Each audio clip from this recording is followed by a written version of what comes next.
गुरु ब्रह्मा गुरु विष्णु गुरुदेवो महेश्वरः गुरु साक्षात् परब्रह्म तस्मै श्री गुरुवे नमः। हम इस सृष्टि में जो हमारा स्वरूप है,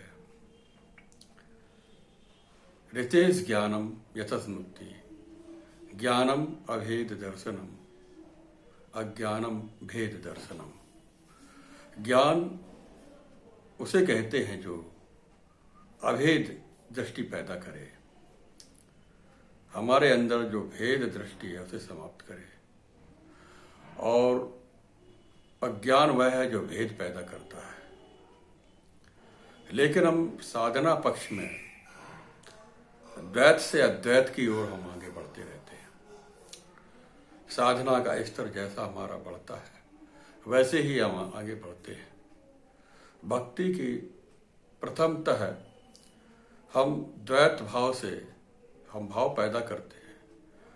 श्री राधा कृष्ण, श्री राम जानकी, हनुमान जी, दुर्गा, श्री गणेश जी और बहुत से भगवान शंकर, शिव पार्वती, जो बहुत से देवता हैं, उनको हम साकार रूप से उनका स्वरूप को हम उनको ध्यान में लाते हैं। तो ध्यान में देशबंध चित्तस्थ धारणा, जो अपने किसी देश में, प्रदेश में या शब्द अक्षर ब्रह्म में या उनके स्वरूप में हम धारणा बनाते हैं, हम उसमें अपनी वृत्ति लगाते हैं। देशबंध चित्तस्थ धारणा, चित्त को एक प्रदेश, एक देश में लगा देना है, वो ध्यान कहलाता है। जब वही वृत्ति घंटों तक हो जाए, वही लगातार अनवरत रूप से ध्यान चलता रहे, घंटों ध्यान चलता रहे, 2 घड़ी से अधिक ध्यान चलता रहे, वो धारणा बनी रहे, तो वो ध्यान में परिवर्तित हो जाती है। और ध्यान करते करते जब हमारी स्थिति ध्यान शून्य में समाधि, हम अपने इष्ट देव में, उस स्वरूप में, द्वैत जिसका मैंने ध्यान किया है, जो हमारा अनवरत रूप से ध्यान, यानी जो नाम रूप गुण उपाधि या मंत्र ध्वनि या शब्दों में जो हमारा ध्यान लगातार चल रहा है, उस शब्द में ध्यान चल रहा है, स्वरूप में ध्यान चल रहा है, जब हम उसमें लय हो जाएं, तो वो हमारे स्वरूप, हम अपने आप का देह अभिमान से हमारा समाप्त हो जाए, हम उसमें लय हो जाए, हम अपने आप को वही जिसका आप ध्यान कर रहे हैं वही समझने लगे, तो हम समाधि की स्थिति हो जाती है, स्वरूप शून्य में समाधि।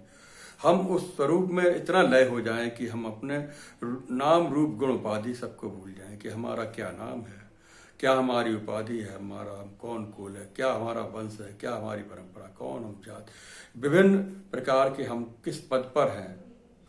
यहाँ पर संतरी से मंत्री तक जो पद हमारे संसार में नाम रूप दिए गए हैं संसारी लोगों के लिए, वो सब व्यर्थ हैं। जब लय हो जाते हैं तो उस स्वरूप में, उस इष्ट देव में ही हम अपने आप को महसूस करने लगते हैं, तो वो स्वरूप शून्य में समाधि की स्थिति हो जाती है। लेकिन वो सविकल्प समाधि है। और निर्विकल्प समाधि में हमारा कोई विकल्प नहीं रहता है, हमारा उस स्वरूप में जिसको हम ध्यान कर रहे हैं वो भी नहीं रहता है। ध्यानम निर्विषयम मनः, जब ध्यान में हमारा कोई विषय नहीं रहता है, नाम रूप गुण उपाधि वो भी नहीं रहती है, जो हमारी वृत्ति है, जो विचार है, वो समाप्त हो जाते हैं। भगवान श्री कृष्ण ने इसी स्थिति के बारे में बताया है। आत्मसंस्थम मना कृत्वा ना किम न चिंतनम चिंतयेत। हम अपने मन को आत्मा में स्थित कर दें।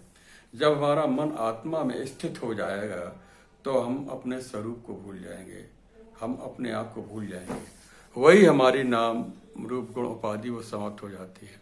उस परमात्मा में हमारे जो विचार हैं वो सब समाप्त हो जाते हैं, निर्विकल्प की स्थिति हो जाती है। निर्विकल्प, हमारा कोई विकल्प नहीं रहता है, हमारा कोई चिंतन विचार नहीं रहता, हमारा कोई संकल्प विकल्प नहीं रहता है। वही एक शांति की स्थिति है कि आत्मा निर्विकल्प है। जिस प्रकार से परमात्मा त्रय अवस्था साक्षी है, यह आत्मा भी त्रय अवस्था साक्षी है। हमारे ये उपनिषद कहते हैं, ब्रह्म सूत्र, आदिगुरु शंकराचार्य, जो भी हमारा वेदांत दर्शन उपनिषद है, ज्ञान के जितने भी उपनिषद या उपदेश ऋषि मुनियों ने दिए हैं, उसमें हम इस निर्विकल्प की स्थिति को प्राप्त करने के लिए ही हमें बताया गया है। उस नाम रूप गुण उपाधि में हम उस स्थिति को कैसे प्राप्त करें।